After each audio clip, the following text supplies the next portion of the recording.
आत्मदेव ब्राह्मण की पत्नी का नाम था धुंधुली, और धुंधुली बड़ी झगड़ालू किस्म की महिला थी। कई माताएं ना बड़ी झगड़ालू होती, झगड़ा न करे तो उनका पेट का पानी न बचे बेचारी। कुछ तो माताएं देवी हैं, अच्छी होती हैं, लेकिन कुछ को देखो तो हे भगवान, हाँ वो माता जी के रूप में काली है, माता मान लो, हर बात पे लड़े। अब ये धुंधुली जो थी हर बात पे लड़े। आत्मदेव जी दुखी रहते थे, पुत्र न है इसका दुख अलग, और पत्नी ठीक नहीं है इसका दुख अलग। एक दिन उनका मन उबा और गंगा किनारे चले कि अब मरे ही जाऊं तो ठीक। बात बड़ी पते की है, आपके हमारे जीवन में यदि गुरु नहीं होंगे ना तो कितना हो भी ज्ञान होगा, ज्ञान का आप उपयोग नहीं कर पाओगे। कईयों को देखो ज्ञान तो है लेकिन उसके बाद भी गलती करते हैं। सिगरेट की पैकेट पे लिखा होता है स्मोकिंग डेंजर फॉर हेल्थ। अच्छा, ये इंग्लिश पढ़ा हुआ आदमी सिगरेट पीता है, गंवार आदमी तो बीड़ी पे काम चला लेता है।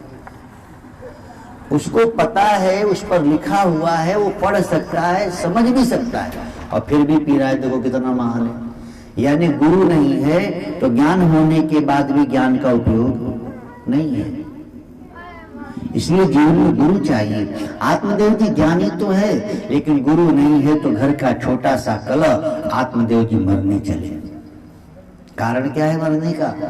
कि पुत्र नहीं है, दुख अलग, और पत्नी कलह करती है, पत्नी के स्वभाव ठीक नहीं है, ये दुख अलग। पुत्र का न होना दुख है और मरने चले। लेकिन देखो दशरथ जी को भी पुत्र नहीं था ना, चौथापन आ गया था। लेकिन दशरथ जी को जब ग्लानि हुई कि मुझे पुत्र नहीं है तो दशरथ जी अपने गुरुदेव वशिष्ठ जी के द्वार गए।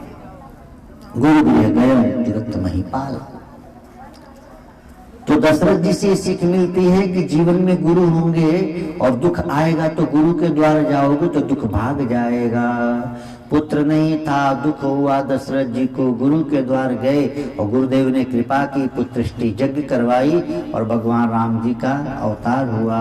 यहाँ आत्मदेव जी को कष्ट है, दुख है, पुत्र नहीं है, और आत्मदेव जी मरने चले। क्यों? क्योंकि इनके जीवन में गुरु नहीं है। इसीलिए आपसे भी प्रार्थना है, बहुत जीवन में कोई समस्या है तो पढ़ना शुरू करो, स्कूल जाया करो, ये नहीं कि स्कूल ही छोड़ दो। कई लोग दुख आते हैं ना तो स्कूल छोड़ देते, कैसा पागल आदमी है। दुख आया तो और मन लगा के पढ़, तब दुख जाएगा ना। बढ़िया बहाना पाए, बोले परेशानी इसलिए पढ़ाई छोड़ दी। अरे तू बुजदिल होगा, परेशानी में कोई पढ़ाई छोड़ता है क्या?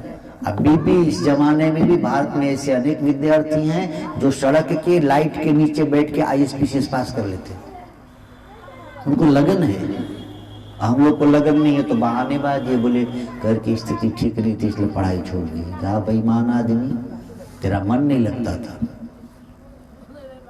हम अपने मन को लगाएं। तो कथा कह रही है आत्मदेव जी जब मरने चले और मरने गए तो उनको एक सन्यासी वहां मिले। सन्यासी ने देखा कि भाई ब्राह्मण इधर कहाँ चले।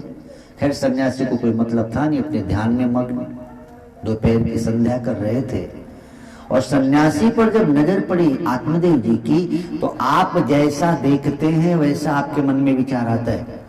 आप फिल्म का पोस्टर बैनर देखो तो फिल्म देखने का मन में विचार आएगा। कहीं भागवत कथा है उसका बैनर पढ़ो तो मन में आएगा अच्छा कथा हो रही यार, चलना चाहिए। फिल्म का पोस्टर देखो तो फिल्म में देखने का, इसीलिए तो पोस्टर छपवाए जाते हैं। फिल्म देखने का मन आया, और कथा का बैनर देखे तो कथा देखने का मन आया। गोलगप्पे की दुकान देखोगे तभी गोलगप्पा खाने का दिल करेगा, है ना। चाट वाली की दुकान दिखी और महक आई तो मुंह में पानी आया, अरे चलो खा लो। अभी पता ही नहीं है कि उस खाने से कितना नुकसान है। कोई चीज खाना ही हो तो घर पे बना के खा लो ठीक, लेकिन ये बाहर वाले तो भाई। एक आदमी जा रहा था रिश्तेदारी, तो रिश्तेदारी जाने से पहले सोचा कि पता ना रिश्तेदार के यहाँ क्या मिले क्या न मिले, पहले अपने बाजार में खा लेते हैं बढ़िया से। तो रिश्तेदार के यहाँ पहुंचा तो जैसी गाड़ी से उतरा बाजार में पहले बढ़िया से समोसा खाया, समोसा बड़ा बढ़िया बना था, खा लिया। दो चार 10 ठो रिश्तेदार के लिए भी ले लिया कि उनके भी बच्चे खाएंगे। लेकिन समोसा इतना सुंदर बना था कि जब रिश्तेदारी से लौटने लगा तो सोचा फिर एक बार खा लो। अब 2 ही दिन बाद लौटा था, समोसा खाने गया तो समोसे वाले से कहा भाई समोसा दो। 2 दिन पहले ही खा के गया था, अब आज खाया तो बोले यार तुम्हारा समोसा आज बढ़िया नहीं बनाए, परसों हम आके खाए थे बहुत अच्छा था। समोसे वाले ने कहा क्या बात करते हैं साहब, परसों वाला ही तो समोसा है। अब लोग परसों वाला ही है, कैसे कह रहे हो कि अच्छा नहीं है? हे भगवान, कहने का अर्थ यह है कि ये लोग तो भाई अपना पैसा कमाना है, वही परसों वाला छान छान के देते रहे, तुम्हारे पेट का सत्यानाश हो तो उनका क्या जा रहा है। तो कुछ भी बाहर की चीज खानी हो, खाने का दिल करे ना तो घर पे आके भले बना के खाओ, बाहर खाने से परहेज करो। विद्यार्थियों को वैसे भी बाहर की चीजें कभी नहीं खानी चाहिए।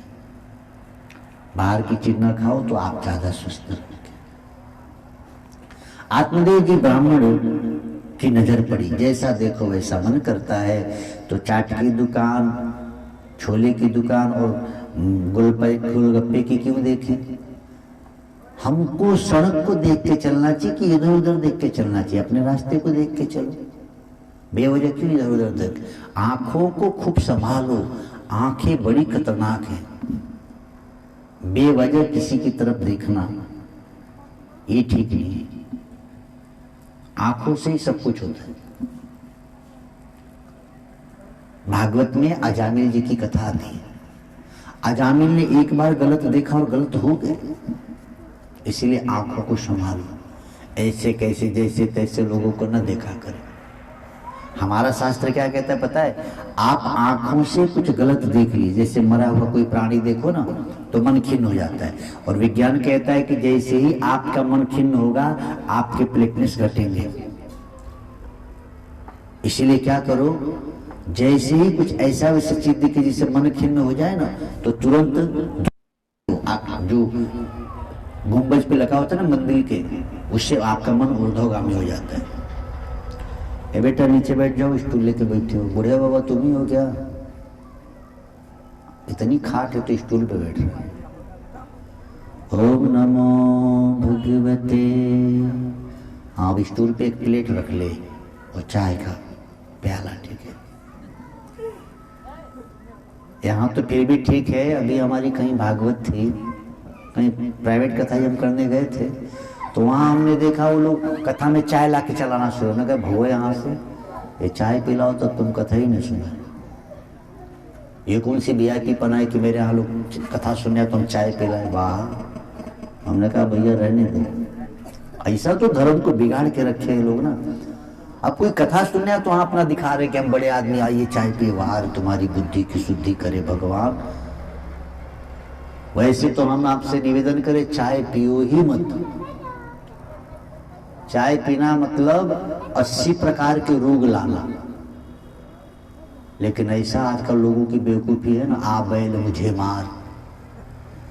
हाँ, विद्यार्थियों को पता होगा विश्व में सबसे अधिक चाय भारत में पैदा होती है।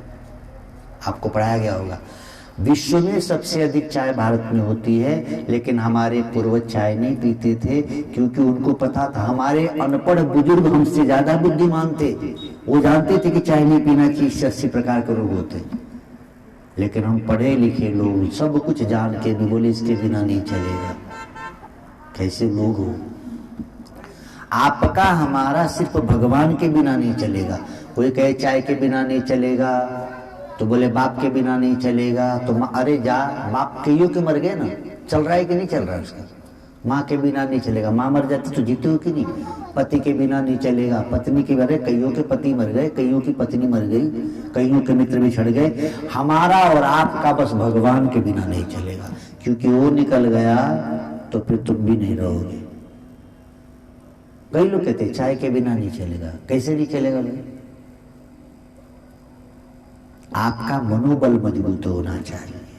और मन को मजबूत बनाने के लिए मैं निवेदन करूं विद्यार्थी बच्चे बच्चियों से, आप प्रतिदिन 20 मिनट ओमकार का गुंजन करो। ओम।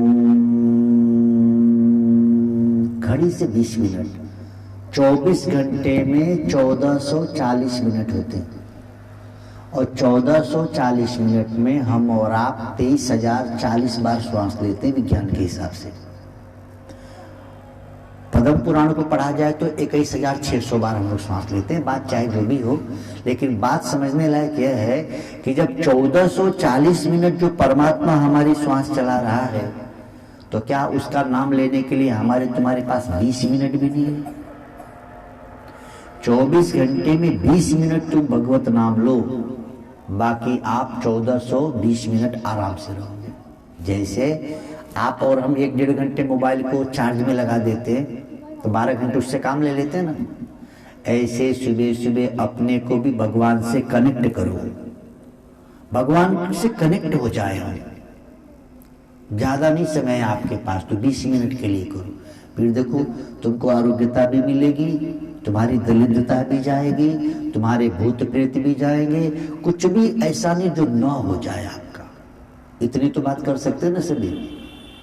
आज से अभी से आप संकल्प लो कि कल से ही मुझे रोज 20 मिनट ओमकार का गुंजन करना है। सुबह उठो, स्नान कर लो तो बहुत अच्छा, नहा के करो, नहीं नहा के कर सकते तो बिना नहाए करो, लेकिन करो। हमको आपको बेवकूफ बनाया गया, बोले बिना नहाए भगवान का नाम नहीं लेना, ऐसा कुछ कहीं नहीं लिखा। भगवान एक मालिक है। जैसे आप किसी के यहाँ मजदूरी करने गए या तुम्हारे यहाँ कोई मजदूरी करने आया तो पूछते हो क्या कि नहा के आया है कि नहीं, खा के आया है कि नहीं? कुछ नहीं पूछते, वो काम करता, हम पेमेंट करते। आप किसी कंपनी में नौकरी करने जाओ तो कंपनी का मालिक ये नहीं पूछेगा खा के आए कि नहीं, कि नहा के आए कि नहीं, वो काम पूछेगा तुमने काम कितना किया बताओ। तो भगवान भी ये देखता है कि तुमने नाम कितनी बार लिया बता। पता लगा सुबह सुबह नहा लियो और नाम एक बार भी न लियो तो तुमको पुण्य होगा क्या? तो नहाए हो कि नहीं नहाए हो, खाए हो कि नहीं खाए, ये महत्वपूर्ण नहीं है। हम भगवत नाम लिए कितनी बार, ये महत्वपूर्ण है। अच्छा, बैंक में पैसा जमा करने जाओ तो नहा के जाओ या बिना नहाए जाओ, पैसा जितना जमा करोगे उसकी रसीद मिलेगी ना, ब्याज भी उतना ही मिलेगा। अच्छा, कोई खूब नहा धो के जाके 1,000 जमा करे और कोई बिना नहाए धोए जाके जमा करे, तो ब्याज अलग अलग होगा क्या, कि रसीद अलग अलग मिलेगी? मेरे कहने का मतलब ये भी नहीं कल से तुम नहाना बंद कर दो, गलत अर्थ नहीं लेंगे। कहने का अर्थ यह है कि आप न भी नहाओ, जब भगवान का नाम लोगे ना बेटा, तो नाम लोगे तो नहाने की बुद्धि वो खुद ही दे देगा। यहाँ उल्टा सिखाते, बोले पहले नहाओ तब जपो, नहीं तो जप, नहाने की बुद्धि खुद ही दे देगा। पहले पास हो जाओगे तब पढ़ोगे कि पढ़ोगे तब पास होगे? सही क्या है? पढ़ेंगे तब पास होंगे ना। यहाँ लोग इतना डरा दिए, बोले एकदम पवित्र बनो तब धर्म काम करो। अरे मूर्ख आदमी, पहले धर्म काम करा तब पवित्र होना उसे आ जाएगा। पहले पढ़ा, पास तो खुद हो जाएगा ना, कि पास होगा तब पढ़ाओगे। जब पास ही हो गया तो पढ़ने की जरूरत क्या है? उल्टा सिखा दिया। तो आज से अभी से हम सबको क्या कर लेना है? 20 मिनट, 1440 मिनट में से मात्र 20 मिनट आप ओमकार का गुंजन करो। मैं क्यों कह रहा हूं? देखो, वेद कहता है कि ओमकार का गुंजन करने से भूत प्रेत की निवृत्ति आपके पास नहीं आएंगे, दूसरा धन आएगा। लेकिन विज्ञान क्या कहता है? वैज्ञानिकों का कहना है ओम a day keeps doctor away. अंग्रेजी में कहावत है ओम का जप करो और डॉक्टरों को दूर रखो। ये अंग्रेज कह रहे हैं। ओम पर सर्च किया गया। ओम एक ऐसा शब्द है कि ओम जब बोलते हैं तो भीतर और बाहर दोनों ओम ही आता है। और कृष्ण कहते हैं प्रणवः सर्ववेदेषु। भगवान कृष्ण ओमकार को प्रणव कहते हैं, सारे वेदों में है ये। कोई ऐसा देवता है क्या जिसके नाम के आगे ओम न लगा हो? ओम क्लीं कृष्णाय नमः, ओम रंगरामाय नमः, ओम गम गणपतये नमः, ओम हं हनुमते नमः। देखो सारे देवता के आगे पहले क्या है? ओम। ये निराकार ब्रह्म।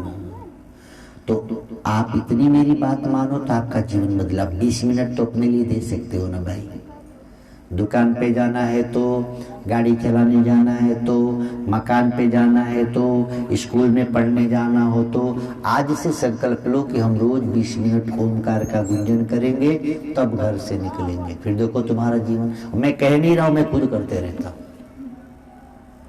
कितना आसान है, लेकिन आपको आसान बात बताता नहीं ना, आपको तो इतना भरमा दिया गया ना धर्म के नाम पे, इतना करो तब भगवान मिलेगा, कुछ न करो भगवान मिलेगा। अब भगवान मिलेगा क्या? भगवान खो गया है क्या? कैसे पागल लोग हैं, भगवान को भी मिलना है। पाया तो वो चीज जाता है जो खोई हुई हो। भगवान तो हाजरा हाजुर है भाई। ऐसी कोई जगह बताओ जहां भगवान न हो, ऐसी कोई जगह है? तो जब भगवान सर्वत्र है तो बोलो भूत कहां से आया? नहीं समझ में आई बात? जानो भगवान ही भूत भी है। देखो कैसे, जो भगवान की भजन नहीं करते ना, भगवान उनको भूत बन के परेशान करता है। नहीं सीधे हम तो टेढ़े बोले, डायरेक्ट भगवान की भजन नहीं करोगे तो फिर भगवान तुम्हारे यहाँ प्रेत आत्माओं को भेजेगा, कोई घर में मरे भूत प्रेत बने, फिर क्या होगा? परेशान होगे तो फिर इधर उधर भटकोगे, यहाँ जाओ वहाँ जाओ, फिर भी उतना आराम नहीं हुआ तो फिर कोई पंडित जी को मिलोगे, और फिर कोई आ गया ज्ञानी आपको भागवत सुनाने तो समझा देगा कि भगवान की विस्मृति से तुझे भूत की परेशानी है। जिस दिन भगवान को याद करने लगेगा भूत नहीं आएगा। कहो तो मैं लिख के दे दूं किसी को, कोई व्यक्ति प्रतिदिन स्नान करके सूर्य को जल दे, अर्घ देते ना सूर्य को, और मात्र 4 बार गायत्री मंत्र पढ़ो, उसके बाद भी तुमको यदि भूत आए तो कहो मैं जिम्मेदार बनूंगा, मैं उसकी जिम्मेदारी लेने को तैयार हूं। अब तुम 4 बार तो गायत्री मंत्र पढ़ नहीं पाते हो, एक मुफ्त का 1 लोटा जल तो भगवान सूर्य को दे नहीं पाते हो, तो घूमो फिर जाओ, करो 250 का। कितना सहज है ना वेदों की बात, लेकिन ये सहज वेदों की बात को बताने कोई को, बताने के लिए भी तो कोई बढ़िया आदमी मिले। इसीलिए हमारे यहाँ कहा गया है कि सूर्य को अर्घ दो। सूर्य को अर्घ देते समय कोई 4 बार गायत्री मंत्र खाली पढ़े। आप पढ़कर खाली 21 दिन देखो तुम्हारी भूत प्रेत की बाधा जाती है कि हमेशा करो, हमेशा सुखी रहो। कई लोग कहते हैं महाराज रोज करना पड़े। अरे भैया भोजन रोज करते हो कि नहीं? भोजन रोज करते हो तो भजन क्या खाली साल में 1 दिन करोगे? प्रतिदिन करो ना, क्या घाटा है? प्रतिदिन करे। तो भागवत की कथा कहती है, आत्मदेव ब्राह्मण जी को संत को देखे और भगवंत की याद आई। संत की शरण गए, संत से उन्होंने विनय किया कि महाराज मैं मरने आया था, आपको देखने के बाद इच्छा बदली है, हम चाहते हैं कि आप कृपा करें मुझे पुत्र हो जाए तो मैं न मरूं। सन्यासी ने कहा प्यारे मैं तेरा भाग्य देख रहा हूं, तेरे माथे की लकीर को देख रहा हूं, तेरे भाग्य में तो पुत्र सुख है ही नहीं। तो बोले महाराज मेरे माथे की लकीर में आपको पुत्र सुख नहीं मिलता तो फिर तो मैं मरूंगा। बोले क्यों? बोले आप सन्यासी हो ना, आपको क्या पता, पुत्र नहीं तो फिर कहां सुखी। अरे बोले बावरे, पुत्र होने से सुख होता है? कैसा तो विडंबना देश की है, सत्संग के अभाव में जिनके पास खाली बेटियां हैं वो बड़े दुखी हैं, जिनके पास बेटा बेटी नहीं बड़े दुखी हैं। जबकि शास्त्र कहता है कि आपको यदि बेटे बेटी नहीं हुए इसका मतलब पूर्व जन्म में आपने किसी का कर्ज नहीं लिया है। ये बेटे और बेटियां को नहीं पता है कर्जदार है, लिए हो तो लाए भरवाने के लिए आए, आपने कर्ज नहीं लिया। अच्छा बेटा बेटी का होना जरूरी होता तो संत पागल है जो शादी ब्याह नहीं करके कंदरा में जाकर ध्यान लगाते। लेकिन दुनिया वाले इतने गड़बड़ हैं, अपने तो कर्जा लिए 2-4 हो गया उनको, अब किसी को नहीं हुआ तो उसको ताने मारते कि ये अभागा है। अरे मूर्ख कहीं का, वो अभागा नहीं, वो भाग्यवान, उसको टेंशन नहीं है, वो कर्जा नहीं लिया है। लेकिन दुनिया वाले चाहते हैं कि हम जैसे वैसे तुम भी रहो। एक बाबा जी थे, बाबा जी बाद में हुए, पहले तो बच्चा ही रहे होंगे ना। बचपन में खेल रहे थे और खेलते खेलते फरसा पे गिरे, फरसा समझते हैं ना, उनकी नाक कट गई। छोटे बच्चे थे, अब नाक कट गई तो भद्दा लगे, स्वाभाविक है नाक कट जाए। अब नक कटा लोग उनको कहते, अब नक कटा तो नाक कटी तो ब्याह भी नहीं हुआ, स्वाभाविक है। पहले के जमाने में कहां जल्दी किसी का ब्याह होता। अब नक कटा नक कटा चाचा, नक कटा बाबा लोग कहते, तो उसको बड़ा बुरा लगा कि गांव में रहो नक कटा कहते, क्यों ना मैं बाबा जी बन जाऊं। अब वो बाबा जी बन गया, साधु बाबा। सोचा कि साधु बाबा बन जाऊंगा तो कोई नक कटा तो नहीं कहेगा ना कम से कम। लेकिन दुनिया वाले बड़े महान, साधु बन गए तो भी अब नक कटा बाबा कहने लगे लोग, नक कटा बाबा नक। सोचा कि हे भगवान, साधु बने थे कि नक कटा कोई नहीं कहेगा, तो नक कटा बाबा। बड़ा परेशान हुआ, सोचा ये नाक कट गई, इसमें मेरी गलती तो है नहीं, ये सब मुझे चिढ़ाते हैं, इसीलिए मेरा ब्याह नहीं हुआ, इसीलिए हम साधु बने, आज भी नक कटा कहते, अब कुछ तो करना पड़ेगा। आदमी बड़ा सातिर बुद्धि का था। अब कुटिया बना के रहते हैं, समय बीत गया है भाई, बुढ़ापा आने वाली, नक कटा बाबा, दाढ़ी उरी बढ़ गई, चट्टा वट्टा। एक दिन किसी ने पूछा कि बाबा आप बुरा न मानो तो पूछो। बाबा ने कहा पूछो। बोले बाबा ये नाक है आपकी कैसे कट गई, क्या हुआ क्या था? अब लोगों को होता है भाई साधु बाबा की नाक कैसे कटी, जरा पूछ भाई। साधु बाबा तो अंदर में गुस्से थे ही। बोले देखो क्या बताऊं मेरी नाक कैसे कटी, वास्तव में मेरी नाक कटी नहीं, मैंने नाक खुद काट दी। सबने कहा महाराज ऐसा क्या हुआ था? अब बोले हुआ क्या था, हम भगवान के भजन में बैठे थे और मेरे मन में आया कि मैं अपनी नाक काट दूं। लोग कहते ना नाक ऊंचा कर रहा है, नाम ऊंचा कर। नाक मैंने जैसे ही काट के भगवान को चढ़ाई और भगवान कृष्ण प्रकट हो गए। और तब से मैं हमेशा भगवान कन्हैया का दर्शन करता हूँ। मेरी नाक कटी, तुमको दिख रहा है ना, देखो मेरे सामने भगवान दिख रहे, तुमको नहीं दिखते? सबको लगा कि हाँ भगवान खड़े। बोले हाँ, तुम भी अपना नाक काट लो, वो तुमको भी दिखेंगे। कितना महान है। अपनी नाक तो कटी है, अब सबका कटवाने की बुद्धि लगा दिया। तो लोगों को लगा कि यार आपको हर जगह भगवान दिखते। बोले हाँ भाई, क्या देखो देखो देखो कितना बढ़िया लग रहे हैं भगवान कृष्ण, हाँ है कुछ भी नहीं। तो बोले महाराज हमको तो नहीं दिखते। बोले नाक कटा लो, तुमको भी दिखेंगे। अब 150 लोग तो थे, उस विषय के लिए हिम्मत किया कि यार नाक कटा देने से भगवान दिखते, चलो मैं काटता हूं। उसने अपना नाक काटा और जब नाक काट दिया तो सब वाह कृष्ण कन्हैया लाल की जय। सब बोले अब तुझे दिख रहा है कि नहीं, इसको कहां दिखे? तो इसने धीरे से कहा कि महाराज मुझे तो नहीं दिख रहा। बाबा ने कहा कि मूर्ख, दिख तो मुझे भी नहीं रहा, लेकिन अब नाक कट ही गई है तो कह ले कि दिख रहा है। अब वो भी इनके कहने में आ गया, हाँ हाँ दिख रहे, वाह वाह भगवान, वाह वाह रे मुरलीधर, क्या तेरी कृपा है, आ हा हा। लोगों को लगा कि यार तुझे भी दिखने लगा। बोले हाँ नाक काटो भगवान दिखेगा। हाँ नाक काटने से भगवान दिखेगा। भैया तीसरे ने भी काटा, वह अपना भारत तो महान देश। चौथे ने भी काटा और वो नक कटो की फौज हो गई। हाँ वाह वाह। अब जिधर भी नाक कटे वाले बाबा दिखते, जय श्री कृष्ण जय श्री कृष्ण। क्या महाराज आपको भगवान दिख रहे? बोले हाँ ये क्या दिख रहे, दिख कोई नहीं रहा है। लेकिन जिसकी नाक कट जाए वो सोचे कि मेरी तो कटी गई, तो कहने में जाता क्या है, कहो कि दिख रहा है।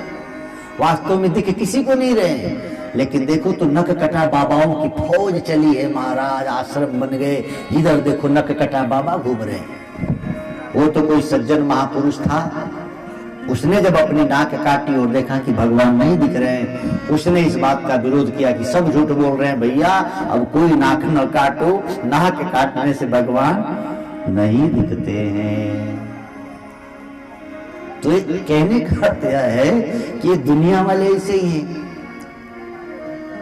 खुद तो माया में पड़े हैं। अब कोई सज्जन आदमी विवाह न करे, बोले पगला है विवाह करो, क्यों करो भाई, तू करके सुखी हो गया क्या?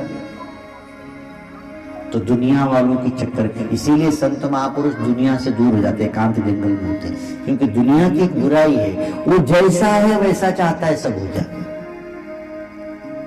इसीलिए इनकी सुनो मत। किसकी सुनो? हम अपने गुरुदेव की सुने, हम शास्त्र के वचन सुने, हम मानस को सुने, भागवत जी को सुने, संसार के कहने में न चले, हम सदगुरु और शास्त्र के कहने में चले, ये ज्यादा अच्छा है।